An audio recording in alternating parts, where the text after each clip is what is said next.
Tonight when Boise State defeats Oregon 19-8, unfortunately the final score won't be the headlines in the morning papers. What will be is an unfortunate incident involving LeGarrette Blount, the starting tailback of Oregon.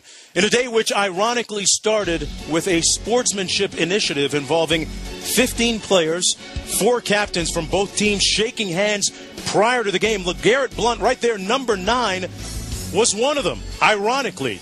Why do we say ironically? Because this was the scene at the end of the game when Byron Hout came out, said something to Blount, and then Blount just nailed him with a right hand. Bob Davie, you're a head coach.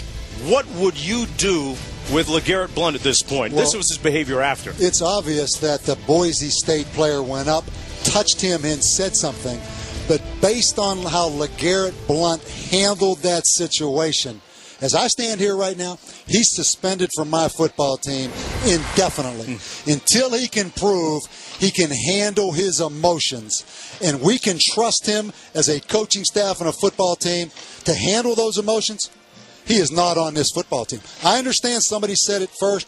I understand he may have been provoked. But the way he reacted to that situation, he's suspended from my football team immediately. LeGarrette Blount, a player that has had to deal with adversity, personal adversity recently, was actually kicked out of a practice, one of the first practices of the summer, by his head coach, Chip Kelly. Is there anything that he can do in the immediate future to even warrant some step in the right direction to get back in the coach's good books and the team's? Well, you have to put him in that kind of situation again to see how he reacts. Talk is cheap. Okay. It's about actions right now. But how about the first night for Chip Kelly as a new head football coach? His debut, inauspicious to say the least. His team losing 19-8, and now he has to deal with potential sanctions against his starting tailback.